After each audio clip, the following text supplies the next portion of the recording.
Is that any better? Maybe? At all? Hello? Okay. Well, I'll work on it.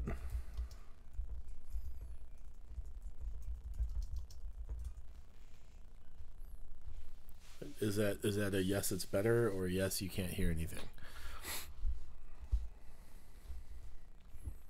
Oh, great. So this kind of Q&A is it's the first reward in our goals tier for our Patreon page. If you're not helping us out on Patreon and you want to, you can go to patreon.com/initiativecoffeeco.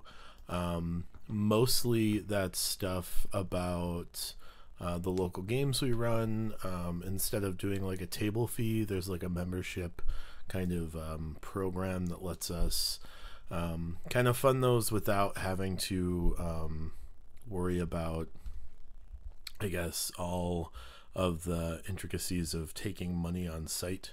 But largely this is a Q&A about the company, or Anathema, or the Bard's Tale, or the new show we've got coming up, hopefully by the beginning of November, which will be on Twitch, which we're pretty excited about. So if you guys have any questions about any of that stuff, I'll be on till I finally got everything worked out at 7:05. So I'll be here about an hour, unless we kind of find out that nothing is that people aren't curious about things, in which case we'll wrap up early. But feel free to ask whatever questions you have. If they're not questions I want to answer, if it's a question that's about too much of the setting, or about where we're going with the story, and I don't really want to push that out, I'll kind of pull a Patrick Rothfuss and say, hey, that's a great question, and just kind of sidestep it.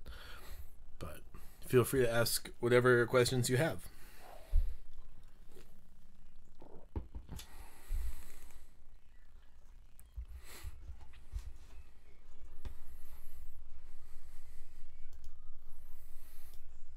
Otherwise, I'll just be puttering around on the computer here, and it'll be very boring for all of you, I assure you.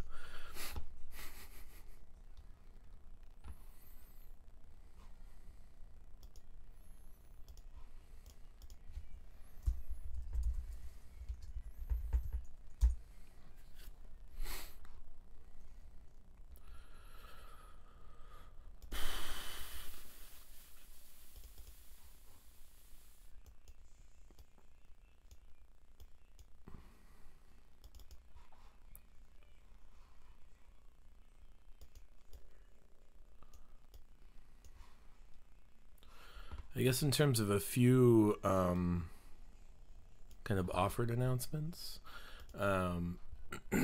we are currently in the second month of our benefit roast with Holly Conrad. That is a benefit for Anxiety Gaming. Oh, I guess I can check numbers on that. That's been a huge opportunity for us, as well as a really cool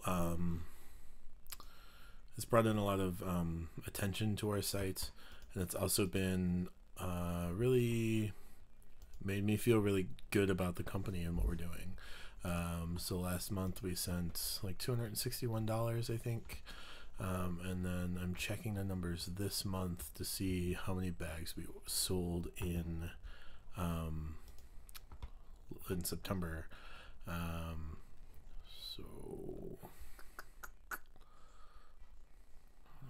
it's analytics. In addition to that, the Bard's Tale, we have a shoot date scheduled for season 3 premiere of the Bard's Tale, and that is next Saturday. Actually, we'll be shooting the Bard's Tale. If you're interested in that, that'll be live on our Twitch, and at twitch.tv/initiativecoffeeco, which we're really excited about. it'll be live on Twitch, and then we'll kind of cut it into manageable pieces for YouTube, and we'll put it up on our weekly Friday schedule onto YouTube. So yeah, if you're a fan of the Bard's Tale and want to see us live, we'll be there. I think we'll try to do a Q&A kind of during episode breaks, and then we'll see how it goes, yeah.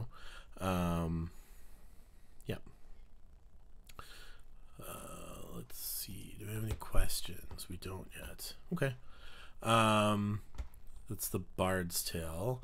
And then we are planning on starting a new show as well, and that show is called Long Rest. And we'll see what happens with that. We're looking at starting with a baseline of a Monster of the Week game, just for kind of mechanics, and then we'll move on from that to just role playing. I don't know that we're gonna keep too focused on rule sets or mechanics, but it will be in Anathema as well. It'll be in a pretty vastly different area of Anathema, and we're pretty excited about it. I'm pretty excited about it, and I have a whole fresh cast that is pretty excited as well. So yeah, we'll let you know more about that as it comes out. That'll also be live on Twitch, and I think we're gonna try to do audio podcasts of that and do kind of an audio drama set up similar to what they do over at Dungeon Rats, and I think God's Fall does that as well, and that will be available to patrons for sure, kind of as we get them done. I don't know if Patreons will get them first, or if patrons will get them first, or if patrons will be the only ones to get access to those. I'm not sure how that's going to roll out, but that is the plan. So yeah.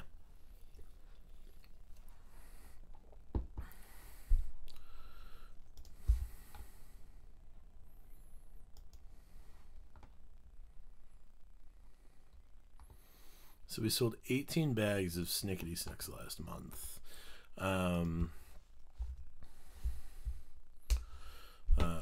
That is $54, and we did a benefit last month as well. That'll go to the Words That Same cause. So we're looking at right under $200 for that donation. So if you were part of that, I don't know who all's in chat. Maybe just Tyler, Dovahkeen. I don't know. Do I count as a watching now on YouTube? But if you were a part of that, awesome. I really appreciate that. I know that Anxiety Gaming is a great cause. They help match up gamers and mental health professionals and facilities, so that folks who can't necessarily afford mental health care can, which is awesome. We are, in fact, working on our second benefit roast right now. And I can't really say who that's with, but I will say that it's a benefit for 826LA, which should tell you at least, if you're savvy to the streaming world, might tell you at least what network that person is with. So, yeah.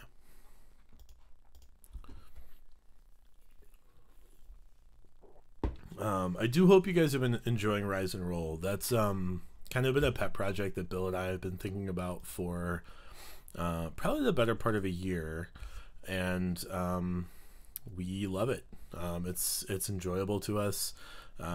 This week got a little bit more dramatic than I was really hoping, but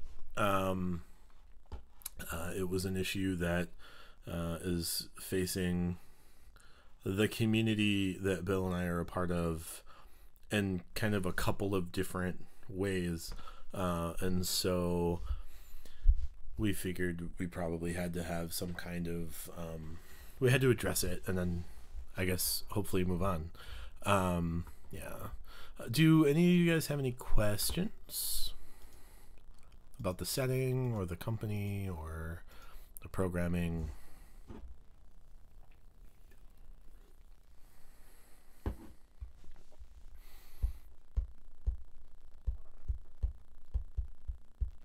Hey, Josh.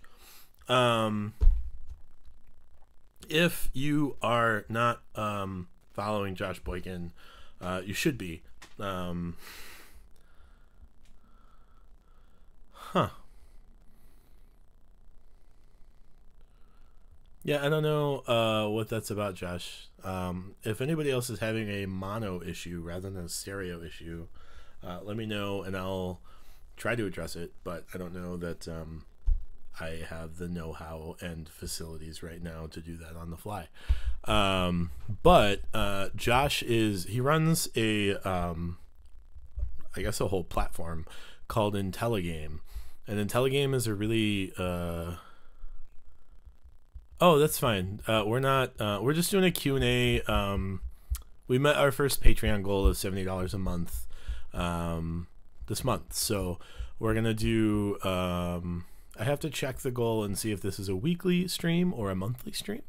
It kind of depends on if people are interested in it or not. But yeah, Josh runs Intelligame. Intelligame focuses on critical analysis of video games as it pertains to strata that people critically analyze things on, whether that be race or gender or sexuality or those kind of things.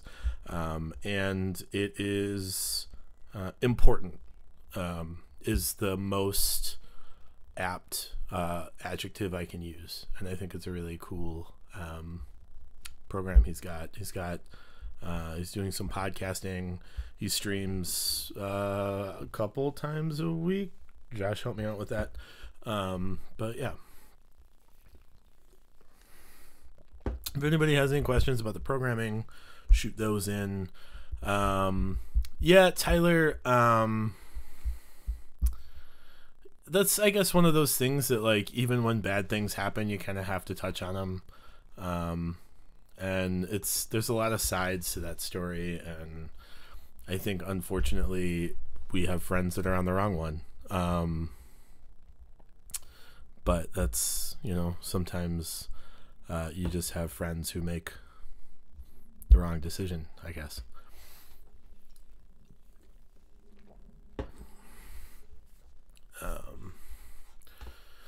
Josh, this is going to be a lot more boring than your streams are, because you like play games and have a lot to talk about, and I did not come prepared. We did just go over the benefit roast from last month. It looks like we're going to make just under a $200 donation to Anxiety Gaming on behalf of the Snickety Snicks roast, which is really exciting for me. That puts us right around $450, I think. I'll have to double check, but hopefully we can get a lot more. We can get a big push for that, because I'll be on with Greg Tito on Dragon Talk on Monday, where we'll be talking about that, and so that should be really exciting. Yeah, thank you.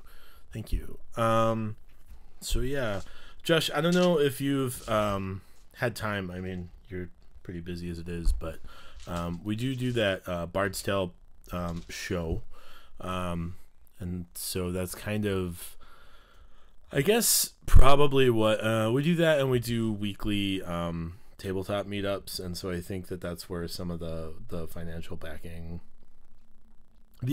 my expectation is that's where that's coming from, or why that's coming in, but I've been wrong on many things before, so.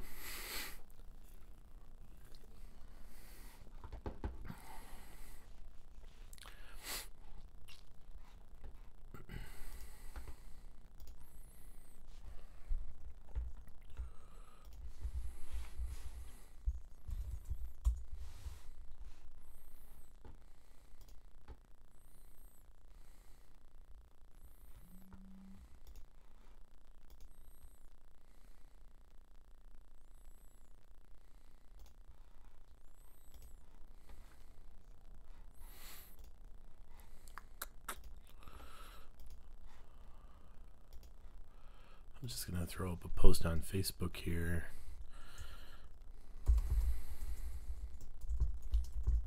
Hey neighbors.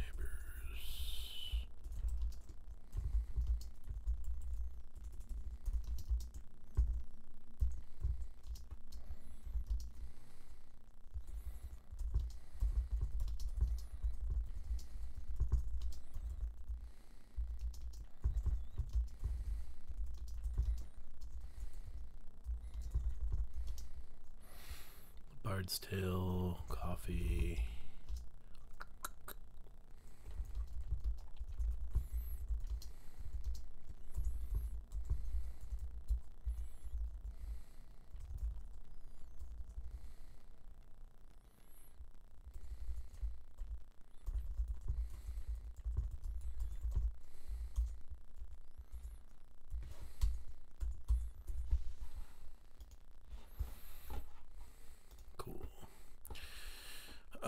How have I liked doing the morning show? I actually love the morning show, and I'm really excited because we changed the time slot, and I don't have to be up at 5:30 in the morning on Mondays.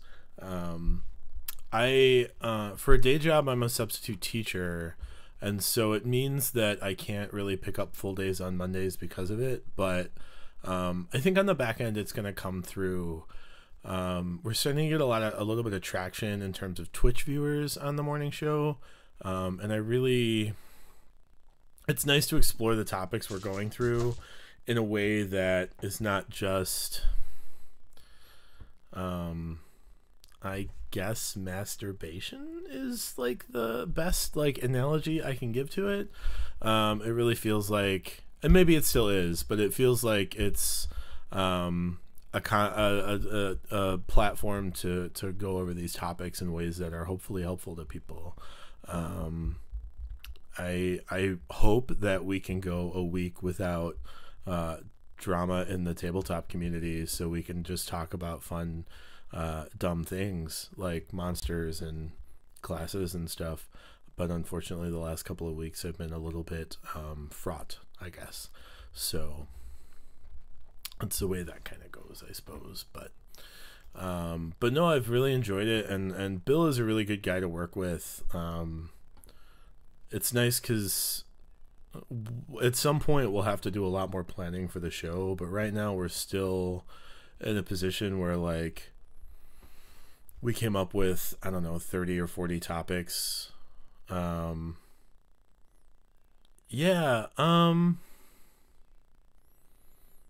seems like it's been kind of hot out here lately. Yeah, 2 weeks ago we did a show on gatekeeping, and last week, the reason we needed to do a show on gatekeeping came out full force, and unfortunately it's just a misunderstanding of terminology and kind of,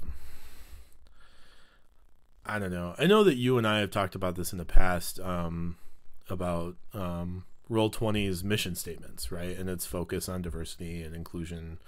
And that means they get to pick who they want for their streams. And usually who they want is not just a bunch of 5 white guys. And that kind of reared its head a little bit this past week, from some folks that tried to engage them as a sponsor and a platform a little over a year ago. But I think now that it's been addressed, I think it's gonna, people are kind of going their own directions again and sticking with what has made their own personal brand successful.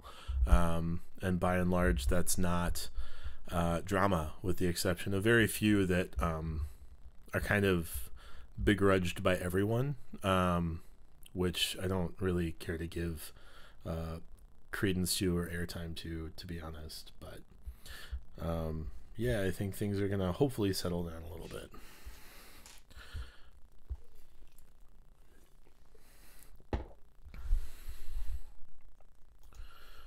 All right, looks like we have 4 people in chat. I don't know if I count as one of those 4 people. I probably do, but that's fine.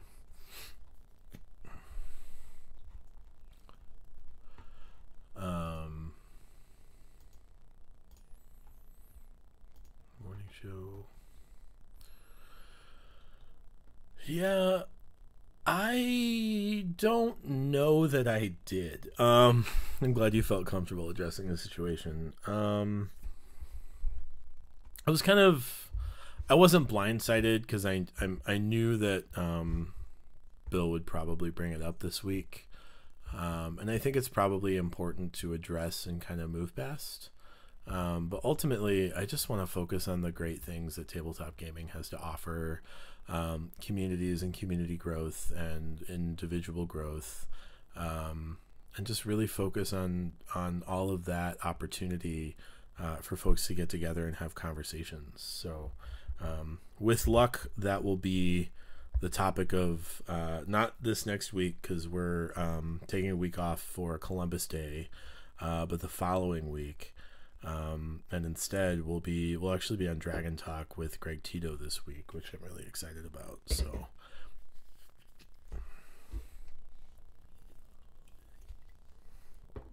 how was what were you playing, Calista, yesterday? No, that's not it. You were playing a game that starts with C about a lady and jumping.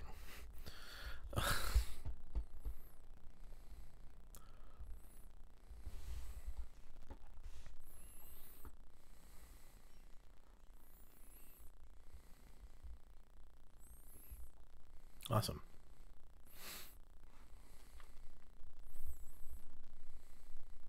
Celeste, yes. Yeah, I think the first time Celeste caught my radar was I was watching ACDQ this year, and they were running Celeste with like a computer was running it in like super fast speed, and it was crazy. But it was cool. It was really fun to watch. Yeah.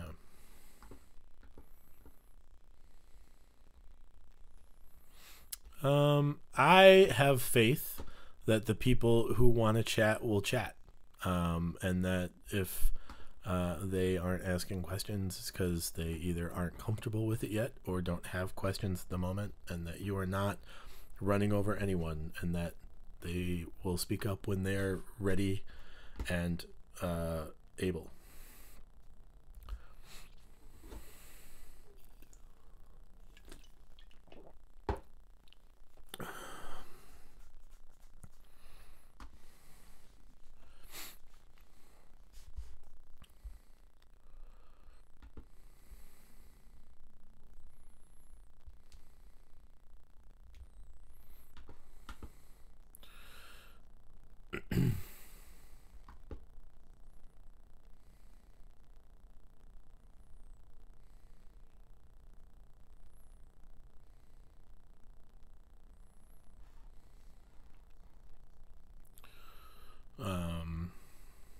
If you're new in chat, we are working on a second show, actually. We're working on, I'm working with 3 folks. Lesser known tabletop RPGs I'm into. The dirty secret, and I mean this seriously, is that I don't play enough other tabletop RPGs. Because I spend so much time on D&D through programming and everything else. But I am excited. The new program that we're working is going to use the Monster of the Week system as the baseline for the mechanics. And I don't know that that's lesser known at this point with as prevalent as the Adventure Zone is. It's a podcast by the McElroy brothers and their dad. And it's awesome. You guys should check that out if you're not already. But definitely the Monster of the Week system is cool. I messed around a little bit. I played a character in one game of Invisible Sun, which seems really cool, but we didn't really get enough time to really dig into the meat and potatoes of. So I think like once that happens, it'll be exciting also. But yeah, those, and then gosh, I don't know. It's tough because if you're gonna do fantasy, um, like the obvious selection is like D&D or I guess Pathfinder, and I'm not like into like cyberpunk as much, so I don't really play. I've played Shadowrun a few times and it was okay, but I had a bad DM for it, and I think that's where a lot of my like preconceived notions on the game come from. um, so I guess that's a lesson. Like, if you are playing a game and you're not liking the game, try playing it with another DM before you give up on the game entirely. um, but yeah, I know that I'm excited to kind of mess around with more of the Powered by the Apocalypse systems. I know that you're on a Dungeon World stream with Adam Coble, and that's another Powered by the Apocalypse system. But the idea of our next show, the reason we're using the Monster of the Week system, even though that system is set in modern day, and we're gonna kind of rejigger it to be a fantasy setting, is because the show is meant to be about regular people and not daring adventurers. So hopefully, and we'll see kind of how it works out, but the goal is to have a show that's about the people that get left behind when adventurers leave town, and really explore that kind of almost NPC character, because I think that's what's interesting to me, in a world where everyone is like a hero or an adventurer. What about the people who aren't? So we'll see how that works, and it's exciting for me because it's a very like player focused system, where it's not just me coming up with the locale and everything else. It's about kind of everyone. The table as a whole comes up with pretty much everything.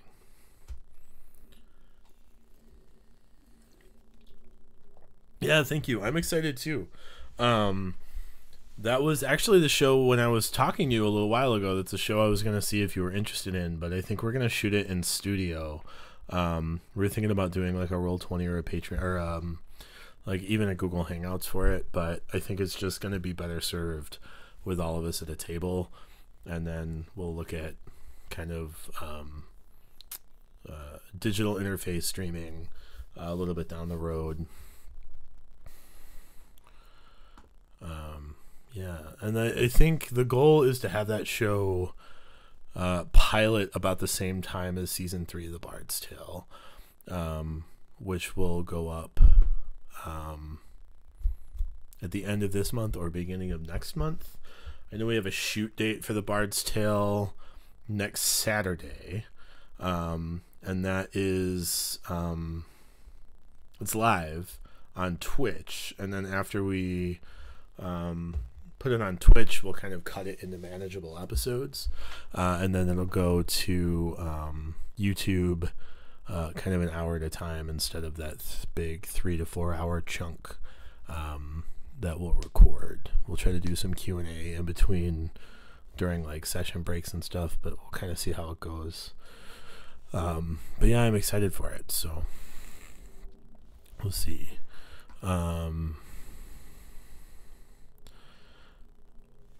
I think the other thing is I really want these shows to feel like they're in the same world. And so I don't know that it will come up a lot because the two shows are set in very different places. But I'm hoping that a lot of the decisions kind of overlap.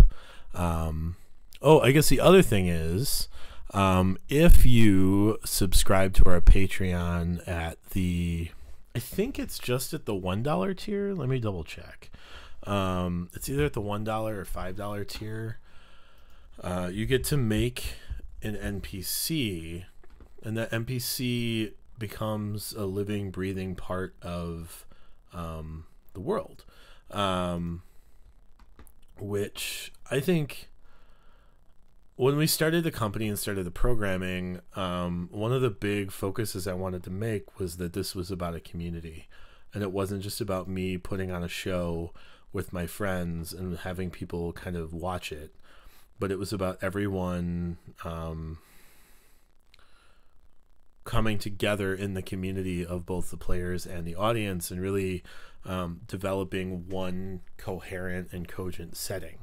It's the $5 tier. So if you subscribe to our Patreon at $5, you get to make an NPC for the setting, and that's either in the Glass Shores or in the new city town, really, that we're going to be focused on in the new show called Long Rest, where you will be a breathing part of that universe. But ultimately, like, the big focus I want to have is the shows are in the same universe, and then if you come play with us at a convention, all of the convention tables that we run are in that same universe as well. So I think my guess is in season 3 we'll see the first bits of results from our this past year's convention schedule, which will have a fairly minor impact probably, but it will have an impact in the Bard's Tale season 3. Yeah, we'll see kind of how it works out, Josh. I don't know. It's kind of a tall order, I think. It helps because our audience is fairly small but very engaged. And so I think for the time being, it'll be sustainable. And I hope that it remains to some level sustainable in the future. But I could see it getting unruly and kind of out of hand. So we'll see what steps we have to take to make it still... It's still a focus I want to lean into, but it's a case of to what degree, what extent, how are we operationalizing that. But for now, we have like 7 patrons, including you. Thank you, by the way. And because of that, it's not too many people to kind of manage, so that's great. Yeah.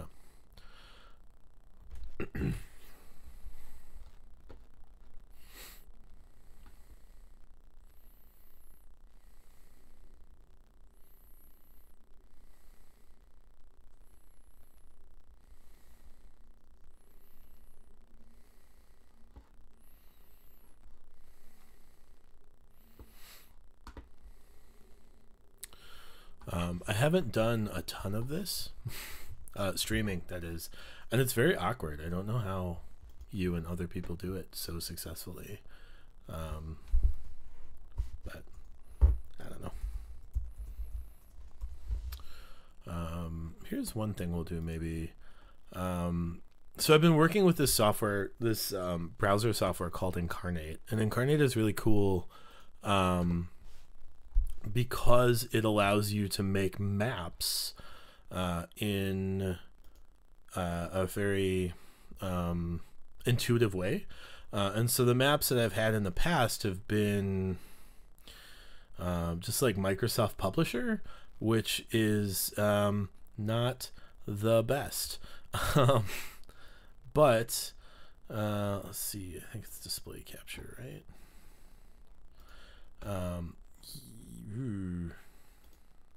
That's not display capture. Yeah, that, I'm sorry for doing that to you. To everyone, that's very awkward to look at. Delete. No. Invisible. Good. I'll subtract that. Yeah, so it's browser window.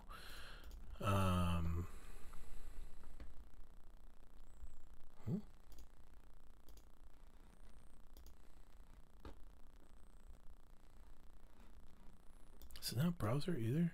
Nope, sure isn't.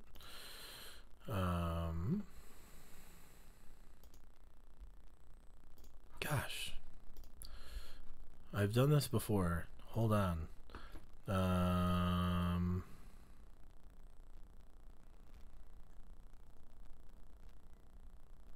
Window capture?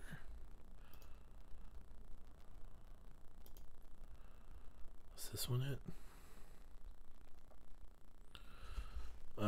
Yeah, here we go. Window capture. So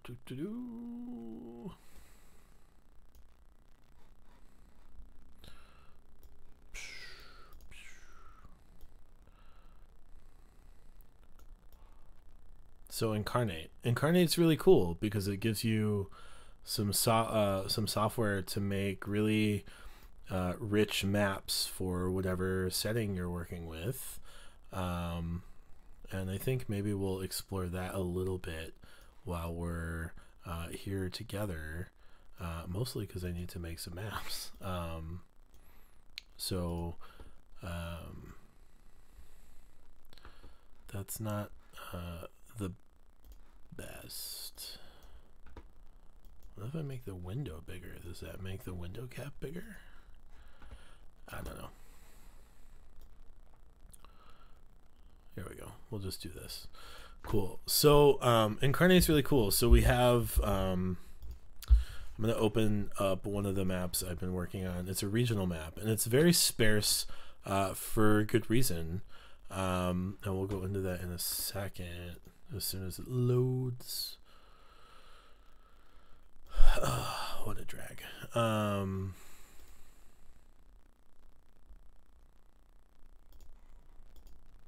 No, I guess you just saw all of that. That's weird. Okay. I'll have to get better at that. So this is a region that it's the Isvarian Basin. And the Isvarian Basin is the area between the Division Mountains, which is here, which separates kind of the Eastern Empire region from the wilds out west. The North Coast, which is designed or is features the Dragonspine Mountains, and then the Isvarian Forest. And so this whole region is kind of the setting for the next show, and you'll notice that there's not a ton filled in, and that's because the Powered by the Apocalypse system really focuses on bringing stuff together and doing I'm sorry, that didn't make any sense. It focuses on players and game masters working together to make the setting and kind of make choices together. And so the benefit of this system is this whole region will slowly be filled in over time during play sessions, which I think is a really exciting prospect from a DM standpoint. One, it means I don't have to do all the work on my own because that's a drag. But two, it means that I don't really have to worry about domineering the table too much, right? Like, it's tough to make a linear railroady story when you're not the one writing it. And so it allows me to really engage my players a bit more, which I'm pretty excited about. We can go back to, let me go back to another map real quick. This is going to be the map of Long Rest itself, which is the town that the next show is going to take place in, as soon as it loads. And you might notice as it loads that there are a bunch of buildings, but the benefit is I don't know what those buildings are. It's one of those things that will decide kind of the first session. So there's, I don't know, 5, 10, probably 40 buildings here, right? And some of those are inns and municipal buildings, and some of those are homes. It's a pretty small town, but I don't know what any of these buildings are yet, and that's part of the game, I guess, part of the system. But because I don't know what these buildings are, we're going to take the first session. We'll take some time, and I'll probably not, I won't fill in all of them at once, right? Because I want some of that to come in during play. But we'll maybe fill in 8 off the bat, right? So I'll sit down at the table with the players, and we'll say, all right, there are 40 buildings in town. And that's the most there's going to be for a while. of those 40 buildings, before we even start, I want to fill in 8 of them.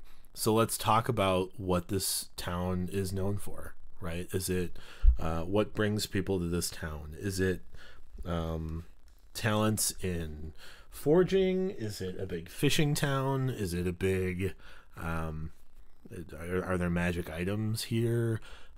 Is it an exploration town? Is it a mining town? Is it an agricultural town?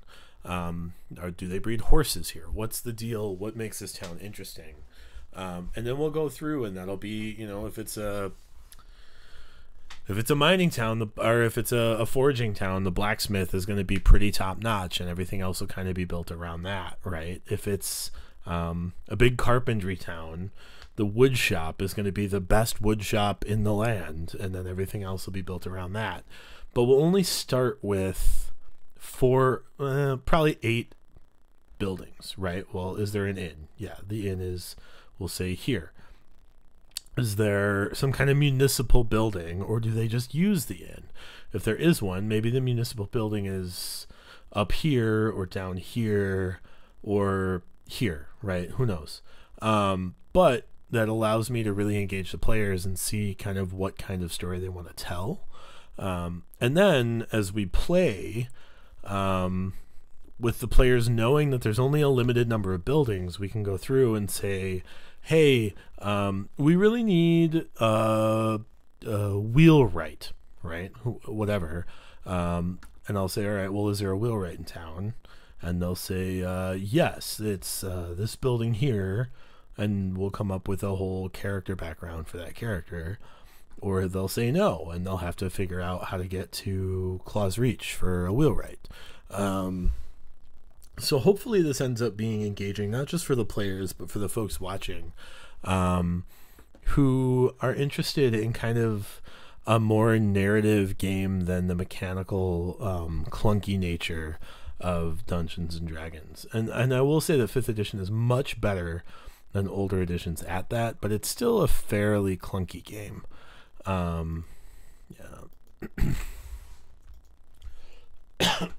But in general, Incarnate is a cool system because you can go through and you can add, so you start with everything being water, and then you go through and you'll add some land masses.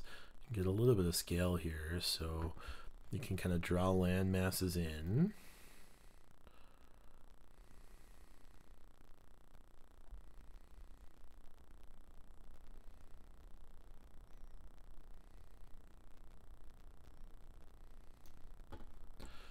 So we'll say that, and then maybe there's a big island in the middle here. Maybe there's a large kind of island structure up here, and some smaller ones here, one down in the corner here. Maybe there's like a substantial archipelago down here.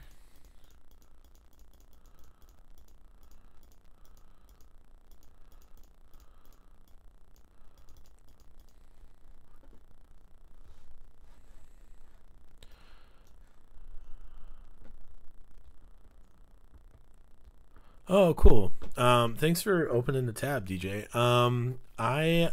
We're just doing a quick Q&A. We got about 20 minutes left here. We hit our first Patreon goal. Our first Patreon goal was $70. We got up to 70 this month, and we're doing Q&A, and I'll have to double check to see if that's a weekly Q&A or a monthly Q&A. If people want to do it every month, they'll do it every month, or every week, I'll do it every week. But largely it's just kind of questions about the business or the setting or anathema or programming or kind of whatever. So if you have any of those, feel free to go ahead and I guess you're at work, so maybe you won't be chatting a bunch, but if you have questions, this is the forum with which to ask them. So Incarnate's kind of a cool software program because it allows you to kind of draw whatever you want in terms of islands. Let's say there's a bigger island here, maybe one down here, one here. Have some smaller islands down in this area.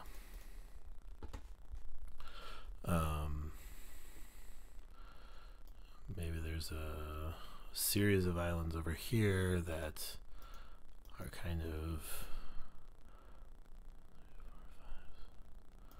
rounded.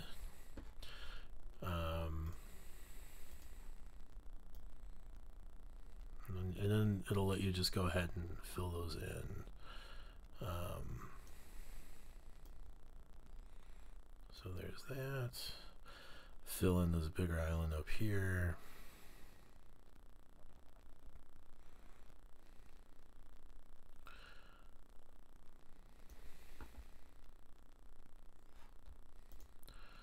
And so largely in pretty short work, I have done a rough outline. Oh no.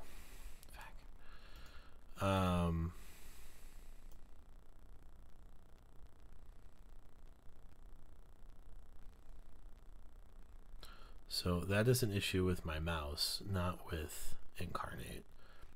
I cannot blame that on Incarnate, but my terrible, stupid fingers.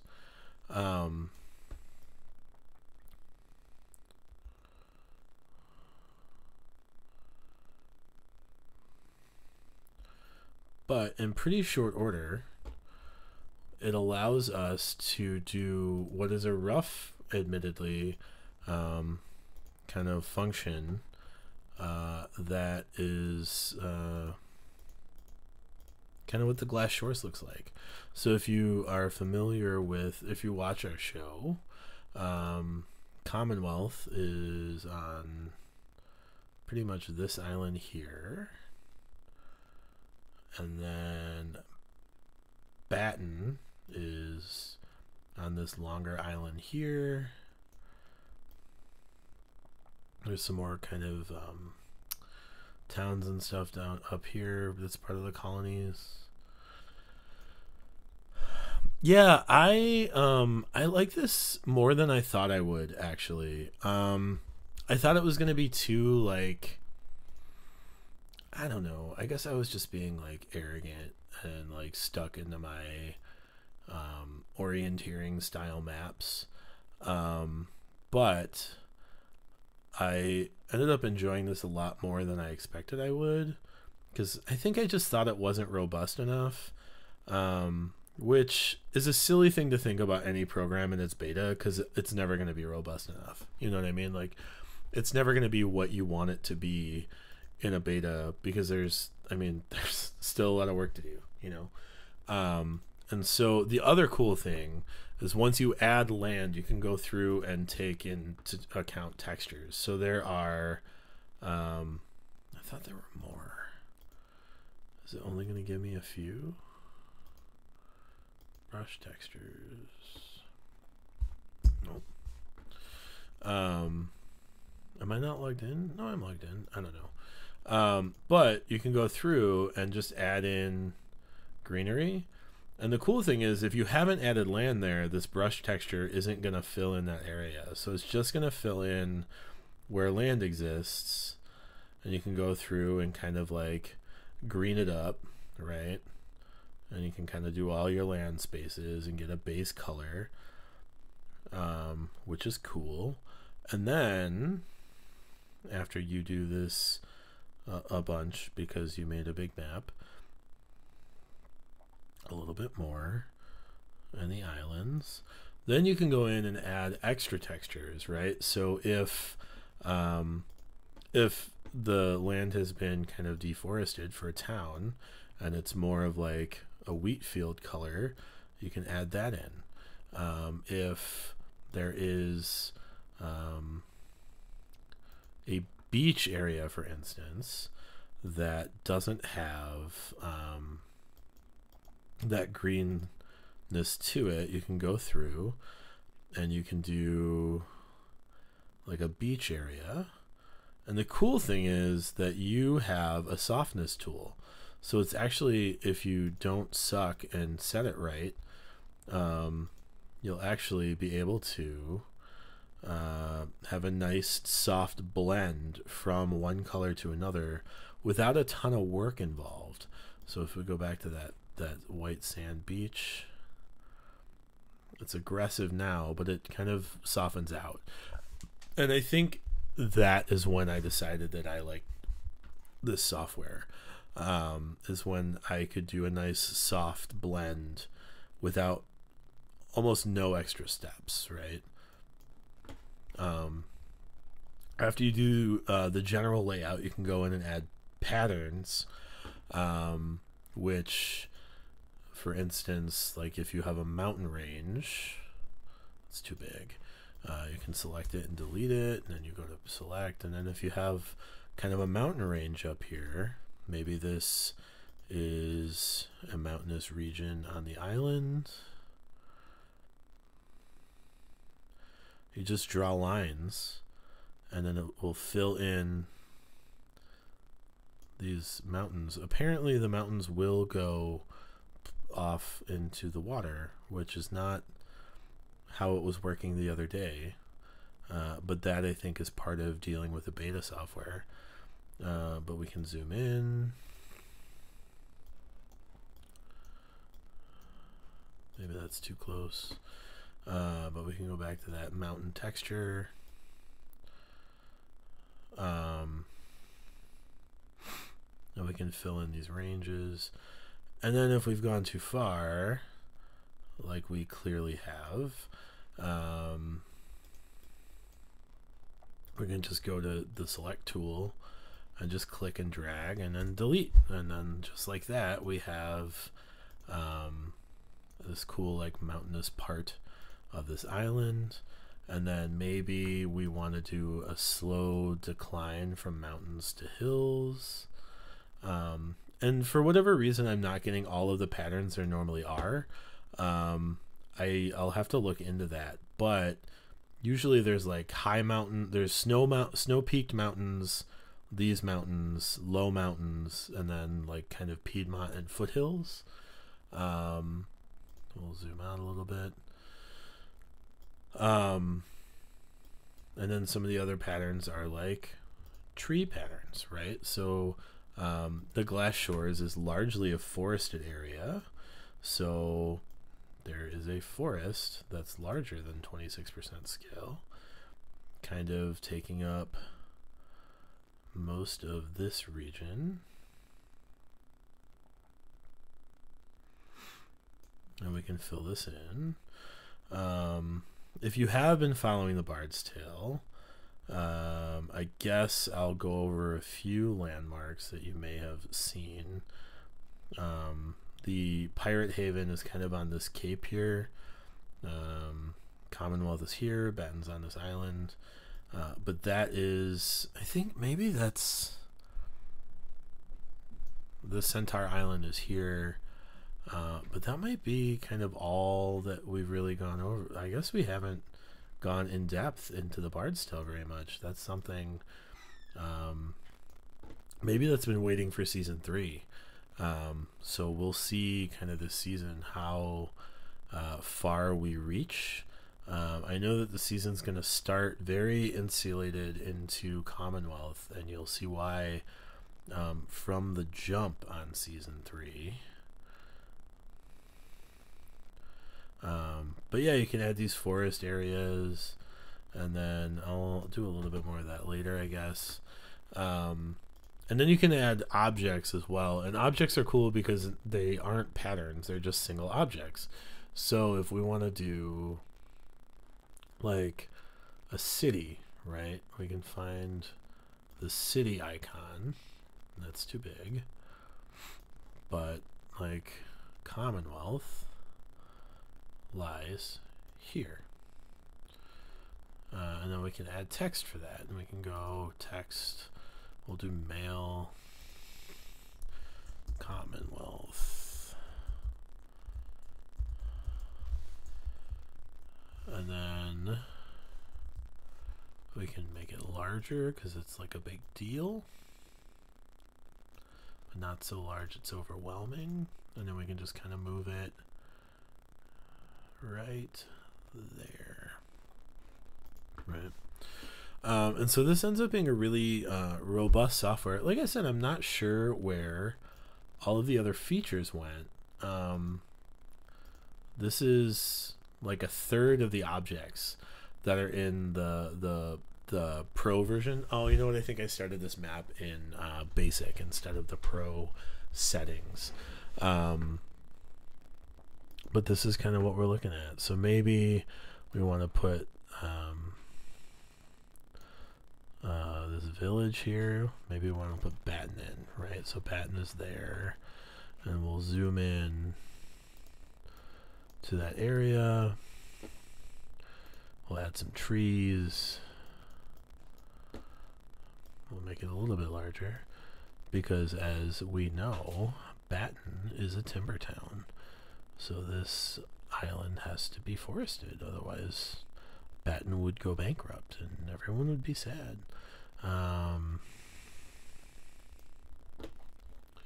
Yeah, and then we'll zoom back out and we'll add some text here as well.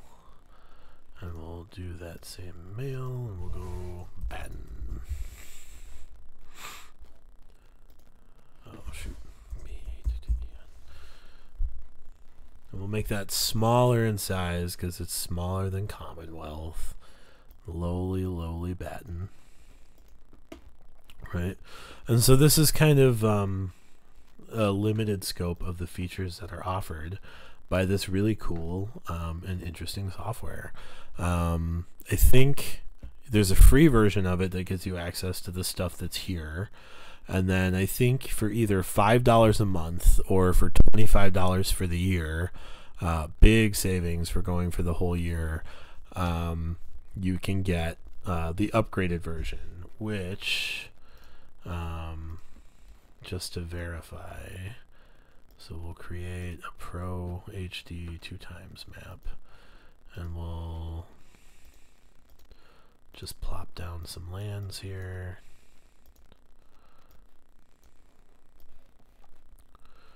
We'll do, just to verify, we get some color on there, you add some texture. Yeah, so you can already see with the Pro version, there's 3 times as many textures, I'd say. And you have like weird, like swampy purple colors and black colors, wastelands, desolation, blah, blah, blah. You know, you get all that. You can fill it in. We can make it bigger so we fill it in quicker.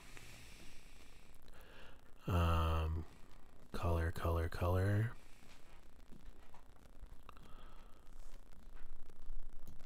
And then if you look at the textures, there's substantially more patterns, right? So I guess not like 4 times as many, but at least twice as many patterns. There's 3 types of mountains. There's barren hills and hills. There are 4 types of trees. I'm sorry, there's 4 types of mountains, plateaus, 6 types of trees, 7 types of trees, volcanoes. You can just do like random village scatter, which is cool. And then for the objects, there are substantially more objects. Much better than what you're doing right now with colored pencils. You know, it's a tool, right? It's a tool for communication, just like colored pencils are a tool for communication, right? And I think that if you are getting your point across with colored pencils and you're enjoying and everybody at the table is having a good time, colored pencils are all you need, man. I think the only reason that we really are moving to mapping software is because I enjoy mapping, because I like to have like a spatial reasoning for what I'm looking at. And the reason I was doing mapping was to communicate the setting that I'm building, that now hopefully all of us are building, so I could communicate that information.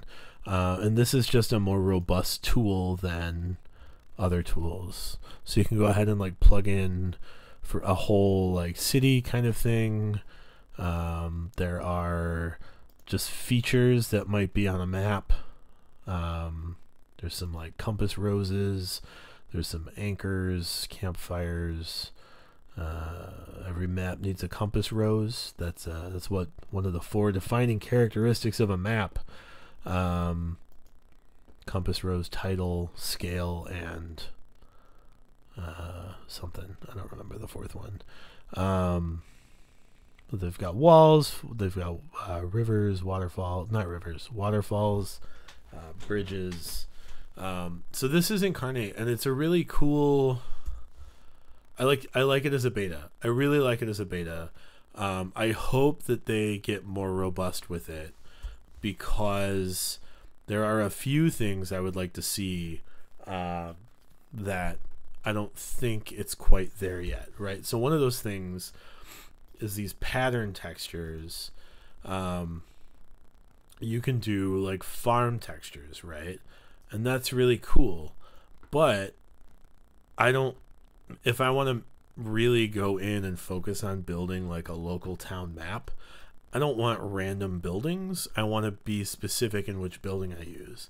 And the objects don't really have, for like some town buildings they have it, but they don't really have a full breadth of all the different types of buildings a town might have.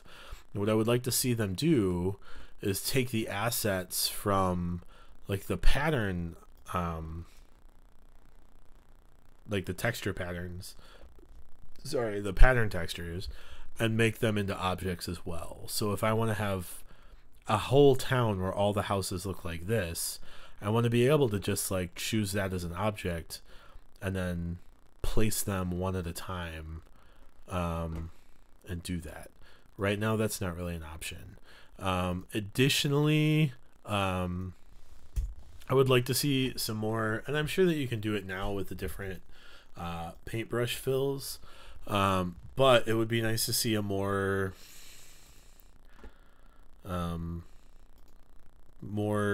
user-friendly way to do like a road, right? So if I go to like 9, I can draw a line, right?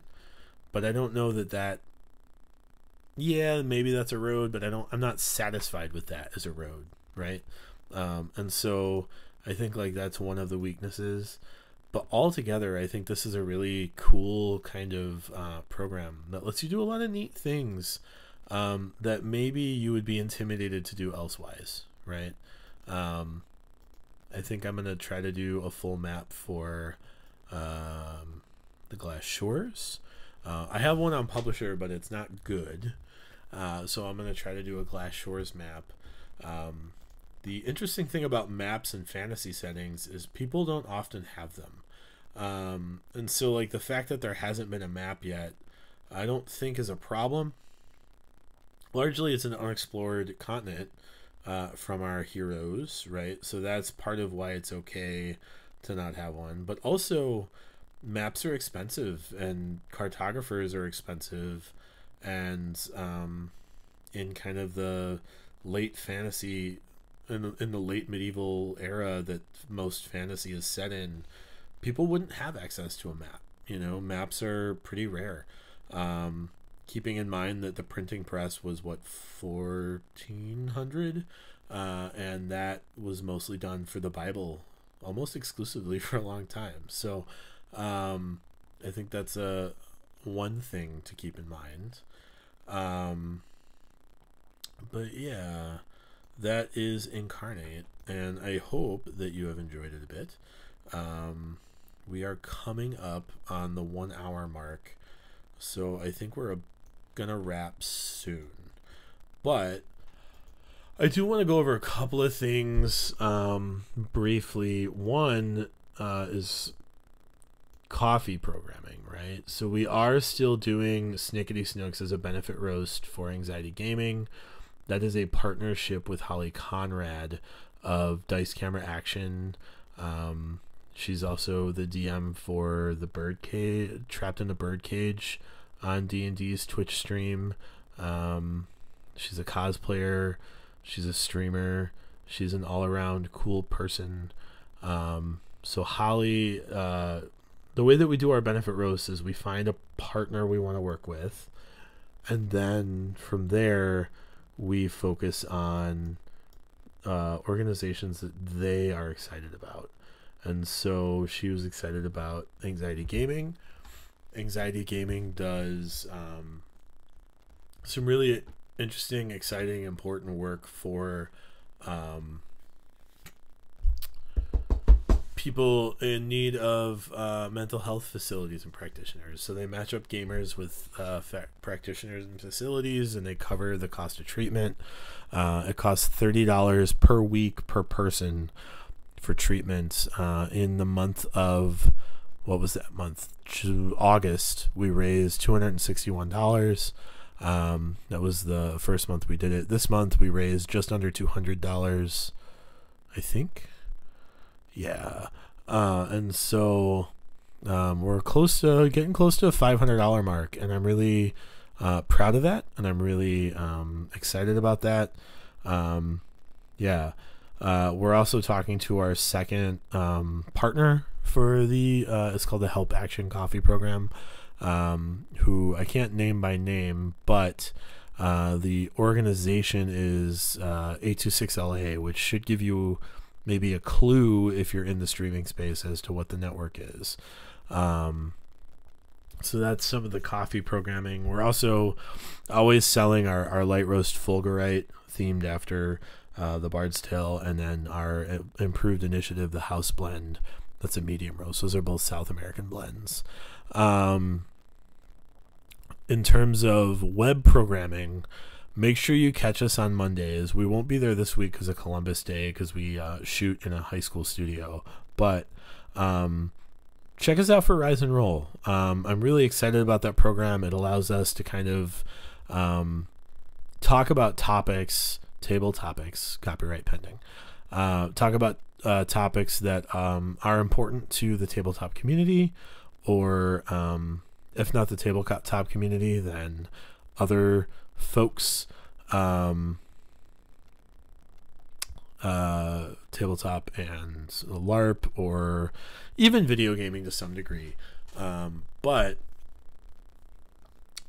it gives us an opportunity and a platform to really talk about issues that I think sometimes are just overcomplicated. So we've spent a lot of time on like finding a game, and I think that comes down to looking for one.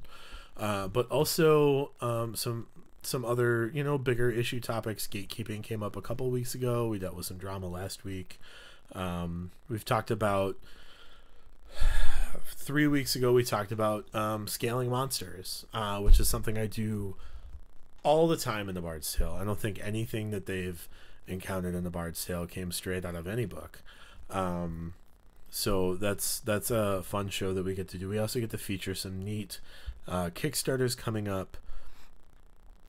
Speaking of Kickstarter, we're talking with the director of gaming at Kickstarter, and it looks like we're going to be partnering with them as soon as I can get the studio set up in the basement here, to do some beta testing on some of the game stuff that they're doing on Kickstarter, and we're really excited about that. That's a really big partnership that we're really thrilled to kind of be looking down the barrel of, because it gives us an opportunity to look at what's coming out next, so that's Kickstarter. That's the morning show.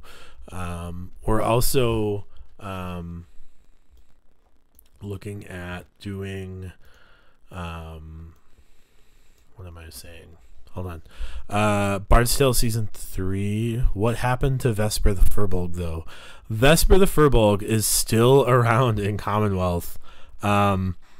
Admittedly, that's a character that I forgot about, for lack of a better explanation, and that the players also forgot about. But if he should meet his demise, you'll be the first to know.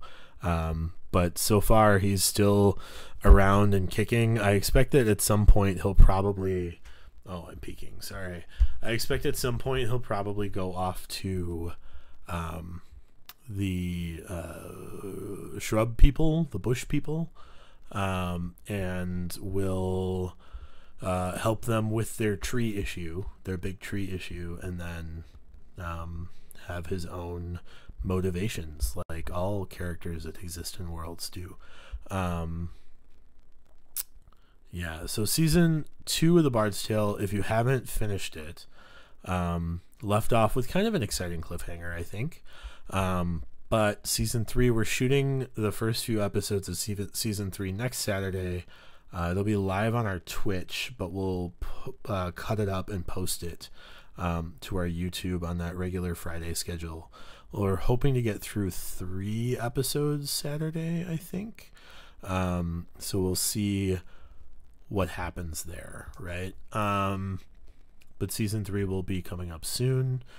In addition, we're going to launch our second show called Long Rest.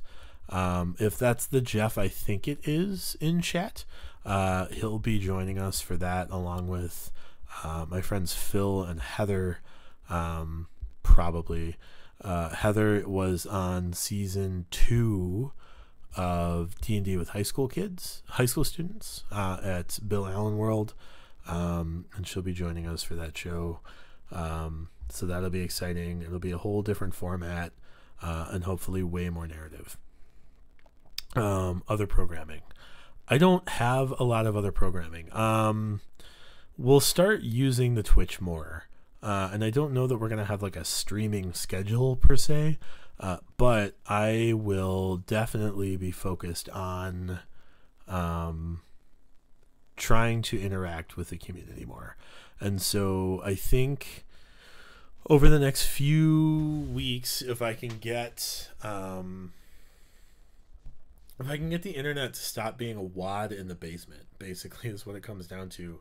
I'm gonna start doing live streams of I'm gonna finish building out the studio in the basement here, and I would like to stream that live so you can kind of see that process, and kind of ask whatever questions you may have.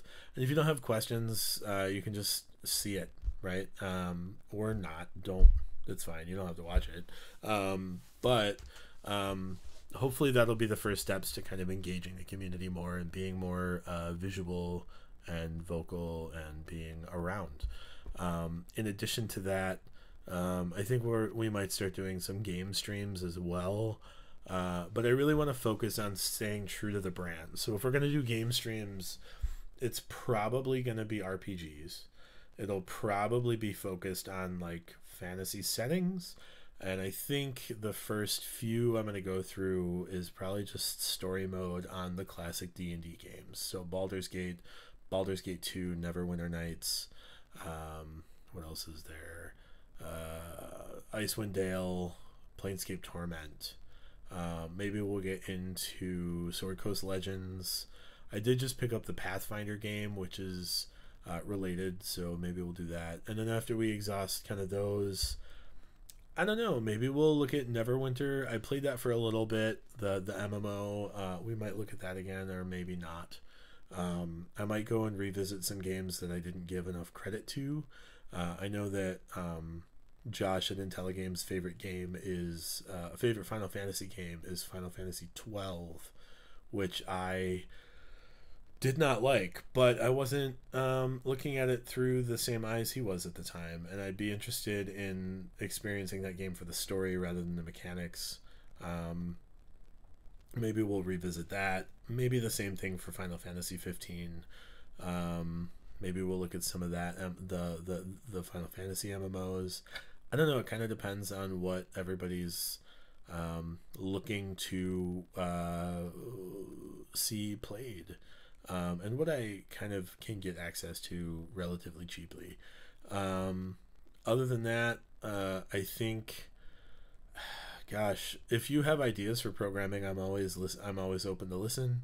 This was a lot less terrifying than I thought it would be tonight. So if you guys are interested in some more kind of Q&A and kind of demo things, you're welcome. I'll hopefully do some more of those. Maybe we'll get some more questions in chat, or I don't know. I wanna leave this open to the community, and more so than the whims of a bearded dude at his house.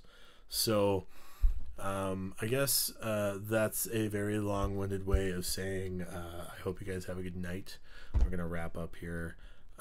If there are any last-minute questions about programming or content or the setting or anything like that, feel free to drop them now.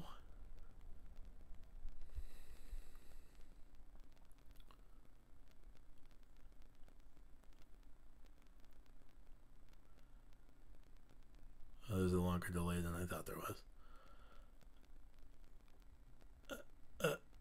I'm going to go ahead and say that there's no more questions. So thanks for hanging out with me tonight. We will see you very soon. Check us out next Monday morning. Check us out on Dragon Talk this Monday at 5 p.m. Central Standard Time. We're really excited to be talking to Greg about the brand and everything else. And hopefully you will join us there. Thanks so much, guys. Bye.